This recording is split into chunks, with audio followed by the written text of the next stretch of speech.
कि अगर blue pole forward है, रेड पोल फॉरवर्ड है, तो what type of deviation we are going to observe on different headings. ठीक है, अगर रेड पोल स्टारबोर्ड में हो तो क्या होगा? नॉर्थ कॉस का फंक्शन हो जाएगा, कॉस का फंक्शन हो जाएगा। क्यों? क्योंकि इस तरफ को है तो disturbing force on the north heading, disturbing force is here, तो मैक्सिमम देगा कब? 0 डिग्री पे। हेडिंग 0 डिग्री है, साइन वेव फंक्शन रखो ना, फेस चेंज करो। जहाज अगर यहाँ चल रही है, डिस्टर्बिंग फोर्स इधर को लगेगा, एच इधर को है, तो इसमें जो डेविएशन होगी वो क्या होगी? मैक्सिमम होगी ना।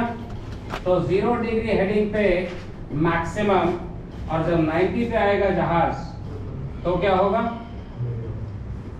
90 पे आएगा तो ये फोर्स इधर को रहेगी और दूसरी फोर्स इधर को, तो डायरेक्टिव फोर्स या तो प्लस हो जाएगा या माइनस हो जाएगा, बट डेविएशन विल बिकम 0। तो 90 पे डेविएशन 0 और 0 180 पे मैक्सिमम। ठीक है, तो फॉरवर्ड के ये केस होते हैं। फॉरवर्ड आफ्ट में होगा अगर पोल डायरेक्ट तो साइन का कर्व, और पोर्ट स्टारबोर्ड में होगा तो कॉस का curve. What happens if the ship is changing latitude, whatever the course, अभी ये डेविएशन होगा या नहीं? What happens if the latitude is changing? जहाज एक ही हेडिंग पे, मान लीजिए ब्लू पोल फॉरवर्ड था, तो जहाज इस हेडिंग पे होगी, है ना? ब्लू पोल फॉरवर्ड था तो लाइंस ऑफ फोर्सेस ब्लू की तरफ जाएंगी। एच कम होने लगता है। लैटिट्यूड जैसे जैसे हम ऊपर चढ़ेंगे, एच की वैल्यू कम होती है और जेड की वैल्यू बढ़ती है। तो एक लैटिट्यूड पे इतना है एच, और ऊपर चढ़ेंगे तो वैल्यू इतना हो जाएगा या नहीं, डिपेंडिंग कहां पे गए। उस केस में ये जो ग्राफ है पैरेललोग्राम, वो ये हो जाएगा कि नहीं? तो क्या हो गया डेविएशन का? बढ़ गया डेविएशन। और अगर कम होगा और पोल के नजदीक जाएंगे तो ये होगा या नहीं? तो क्या होगा? और बढ़ जाएगा। That means deviation due to permanent magnetism changes with latitude force. इधर आके बैठो।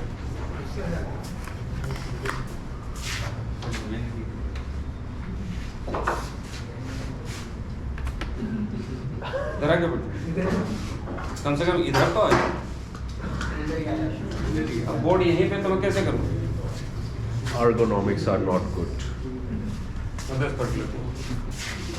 हमने कहा एक गिवन लैटिट्यूड पे h की वैल्यू इतनी है, ship is going in this direction, blue pole forward, f की वैल्यू इतनी है, तो डेविएशन कितना होगा? पैरेललोग्राम मेथड से इतना होगा, ये होगा deviation.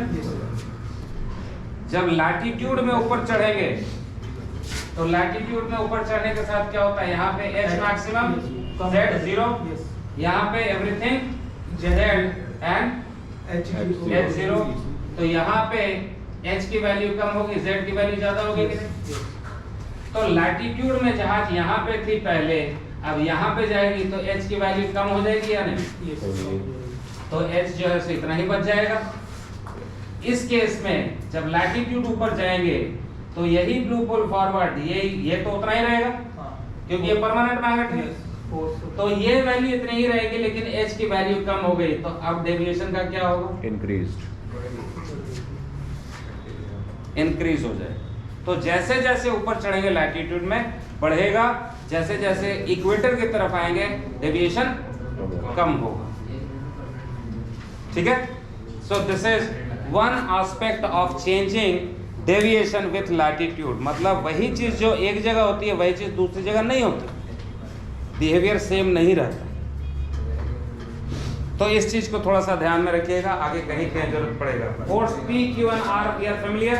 Yes, sir. How do we neutralize force P, Q, R? Permanent character magnets. Force P जो हमारा जहाज का परमानेंट मैग्नेटिज्म था उसको हमने 3 टुकड़े में कर दिया। क्या क्या टुकड़ा? P, Q, R। और P के अगेंस्ट और Q के अगेंस्ट और R के अगेंस्ट एक करेक्टिव फील्ड हमने कंपास के आसपास पे क्रिएट कर दिया। अगर फोर्स P पॉजिटिव है तो हम नेगेटिव क्रिएट करेंगे P, अगर फोर्स Q नेगेटिव है तो पॉजिटिव Q करा देंगे, अगर नेगेटिव है R तो पॉजिटिव करा देंगे। R पॉजिटिव किस तरफ होता है? Downward. डाउनवर्ड। वेरी गुड, ठीक है।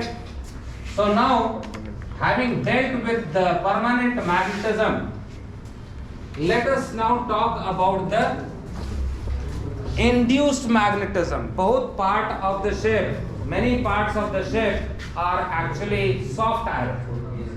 प्लेट्स जो होती हैं they are soft iron. You have bulkheads, you have beams running across, you have girders, you have pillars.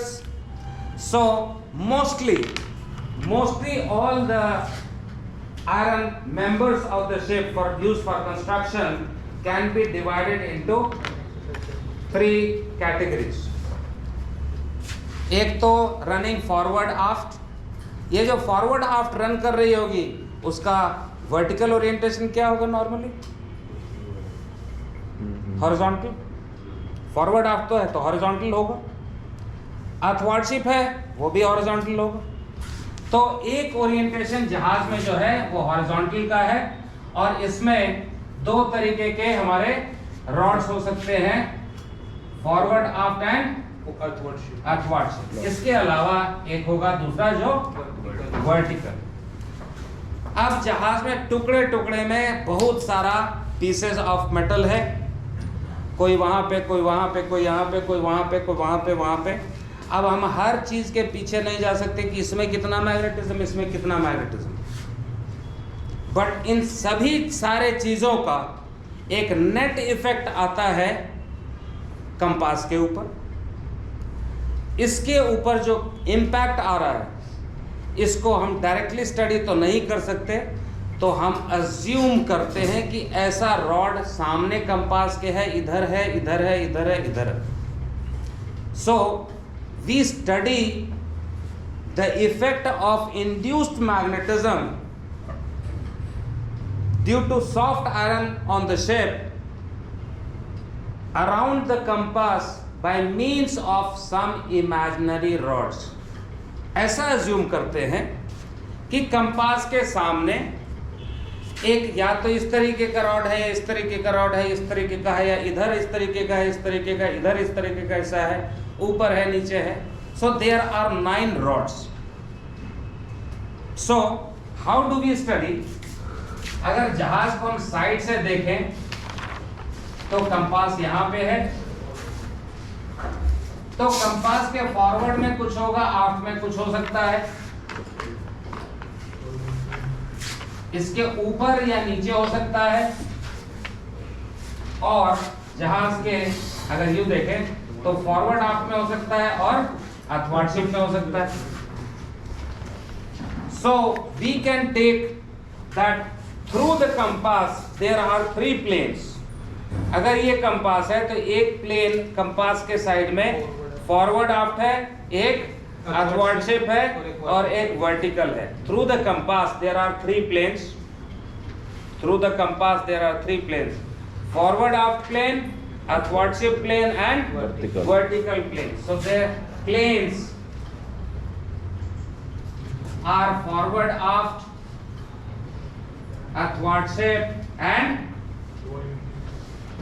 vertical. 3 planes are there. Radar reflector radar reflector दिखता है। Radar reflector दिखता है, इस प्रकार का दिखता है। अच्छा, हाँ, ठीक है, is incorrect. ठीक है। So there are 3 planes. Now forward of the compass if there is suppose to be a rod, वो रॉड या तो फॉरवर्ड आफ्ट में फॉरवर्ड आफ्ट रॉड हो सकती है, या फॉरवर्ड में ही होगी लेकिन अथवार्डशिप हो सकती है, या फॉरवर्ड में ही होगी वर्टिकल भी हो सकती है। So the rod themselves can B of the three orientations. अगर आफ्ट में हो तो भी हो सकता है, फॉरवर्ड आफ्ट में हो, या अथवार्डशिप हो, या वर्टिकल हो।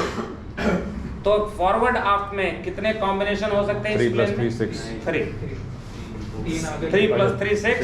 प्लेन एक है तो उसमें प्लेन में 3, एक प्लेन में 3। अगर पोर्ट साइड स्टारबोर्ड साइड में देखें तो पोर्ट साइड में फॉरवर्ड आफ्ट हो सकती है, पोर्ट साइड में अथवार्डशिप हो सकती है, पोर्ट साइड में वर्टिकल हो सकती है। तो ये यहाँ भी हो सकता है, फॉरवर्ड आफ्ट हो सकती है, या अथवार्डशिप हो सकती है कंपास के, या वर्टिकल हो सकती है। और क्या क्या पॉसिबिलिटी बचता है? Top bottom. Top bottom. So ऊपर में फॉरवर्ड आफ्ट हो सकती है, अथवार्डशिप हो सकती है, या vertical. Same it can be here. 1 2 3 So, 4 5 6 The rods themselves, 18 cases 18 भाई 3 या 9 1 2 3 rods can be of two types. The rods themselves, ये SI rods हैं. These are not actual rods. These are imaginary rods which are producing an effect because of all the things scattered all around the ship. उसका net effect को हम इस तरीके से देख रहे हैं कि ऐसा मान के चलते हैं कि सामने में ऐसा या ऐसा या ऐसा rod. So the rods themselves can be forward aft और अथवार्डशिप और वर्टिकल। सो अगर फॉरवर्ड आफ्ट प्लेन में अगर एक फॉरवर्ड आफ्ट रॉड है तो इस रॉड को नाम देते हैं ए। अगर फॉरवर्ड आफ्ट प्लेन में एक अथवार्डशिप रॉड है तो उसको नाम देते हैं बी। सिमिलरली अगर फॉरवर्ड आफ्ट में एक रॉड है जो कि वर्टिकल ओरिएंटेड है then it is called C. So are we able to imagine? Yes sir. There is this compass. अगर यहाँ पे फॉरवर्ड आफ्ट में एक रॉड होगी जो फॉरवर्ड आफ्ट है तो इस रॉड को क्या बोलेंगे? ए। अगर ये होगी तो उसको क्या बोलेंगे? ब्रावो। अगर ये रॉड होगी तो सी। ठीक है। दूसरा क्या? अथवार्डशिप प्लेन में there can be a forward aft rod or there can be athwardship rod or can be vertical rod. So if in the athwardship plane there is a forward aft rod then it is called D rod. Yes sir हम plane क्यों imagine कर रहे हैं, axis क्यों नहीं कर रहे हैं? एक्सिस वो इसलिए कि रॉड अगर अथवार्डशिप है तो इसमें तो हम एक्सिस से मैच कर देंगे। अथवार्डशिप प्लेन में अथवार्डशिप रॉड से तो एक्सिस मैच कर देंगे, बट इसमें एक्सिस तो बीच से पार हो रहा है पर 4 एंड हाफ तो ये तो 4 एंड हाफ है, लेकिन यहाँ पे है कि यहाँ पे है कि यहाँ पे, तो अब तो प्लेन ही देखना होगा। पर यही प्लेन तो फॉरवर्ड आफ्ट वाला है। हाँ कंफ्यूज हो रहा हूं।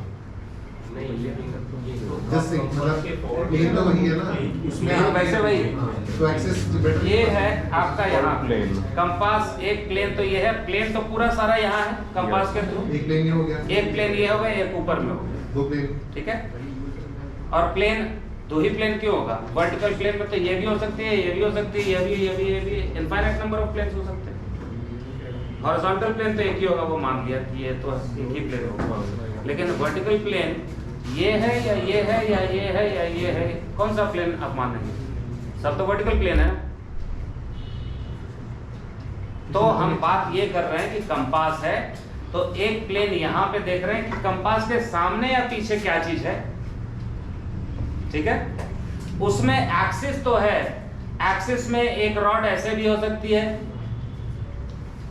रॉड ऐसे भी हो सकती है, रॉड ऐसे भी हो सकती है, रॉड ऐसे भी हो सकती है।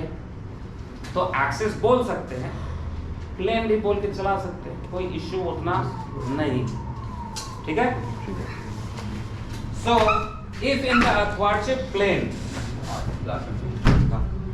if in the athwartship plane there is a forward aft rod, then it will be called D. D rod. If in the athwartship plane there is a thwartship rod, then it will be called E. E rod. Similarly, if in the athwartship plane there is a vertical rod, then it will be called F. यहीं पे मार खा गया, G, H and K. Oh. E. So, अगर above the compass there is a forward aft rod, it will be called G rod.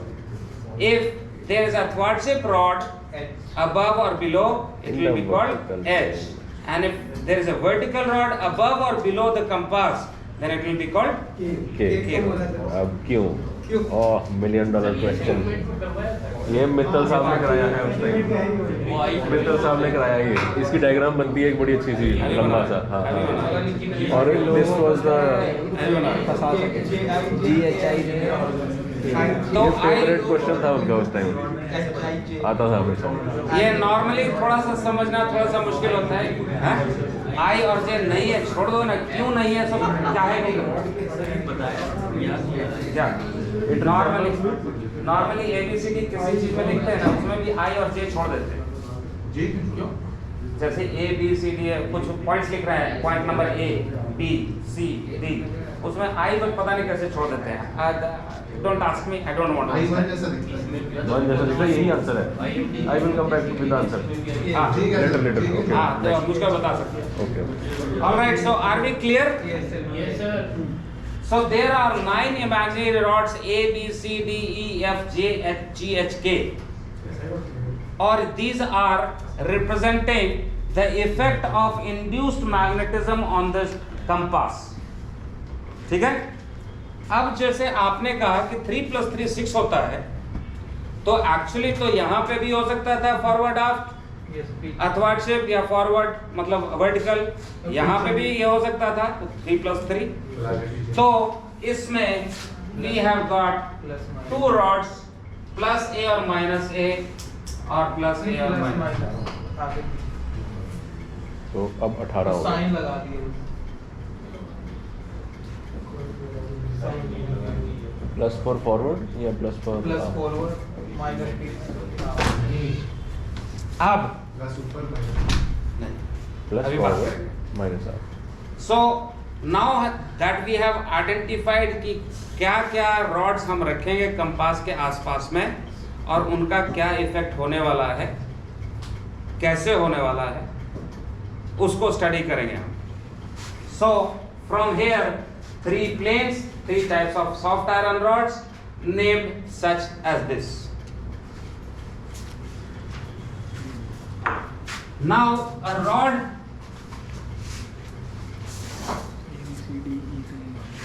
को sign देने के लिए जो प्लस माइनस हमने किया, इस रॉड के इफेक्ट्स को देखने के लिए there are certain rules which we must observe.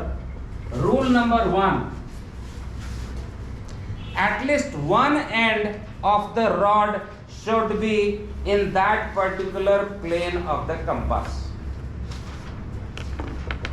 That means if this is the compass and if we are talking about forward aft plane, इसमें अगर forward aft में एक rod ऐसा है तो this is okay, it will be producing an effect on the compass. But forward aft में है, will this be considered? No. No. Why? Because no end is in that particular line. This will not be considered even in the athwartship plane because none of the rod's end is falling in one of the planes. Then athwartship plane की बात करें तो this rod is okay. Why? Because one end is falling in the forward aft plane. But this rod will not be considered because one end is here, this one is here. Now this is not forward aft, both of these, not it is athwartship, nor it is above and below. So this rod will not be considered. It can be considered only if it is like this, because one end is there, or it will be considered if it is like this, because still there is one end in the forward aft plane. So this is what kind of rod can you identify from there? Bravo. It is an athwartship rod, but in the forward aft plane. So this is B rod. This also is B rod, athwartship rod, but minus Y. अभी rule नहीं पता चला है कि minus होगी या plus, वो आगे आ रहा है. So we are establishing the first rule. What? At least one rod should be in the At least one end of the rod should be in the plane of compass. in one of the plane of the compass, forward aft plane, athwartship plane या vertical plane में एक end कम से कम होना चाहिए.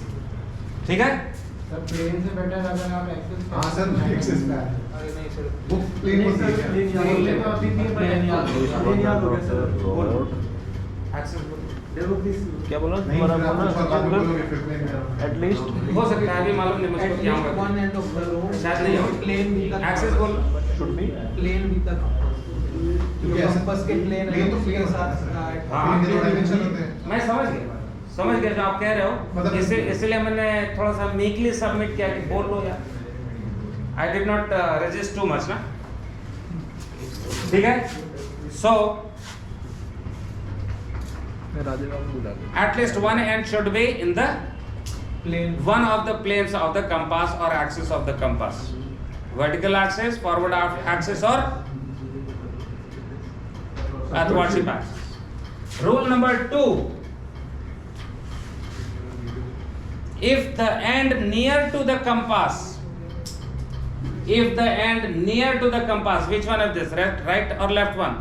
End, right. Right one. Near to the compass is forward, starboard, or below, that end is called positive.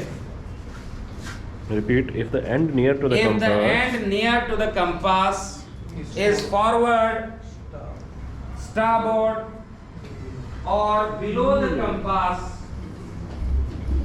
then the end near to the compass,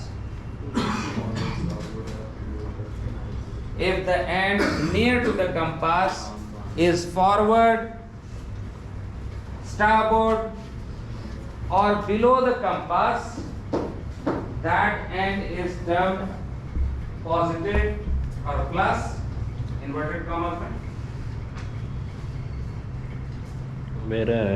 Whereas उल्टा लिख दीजिए. Aft, port and above is called Negative. negative. तो इस पर एक question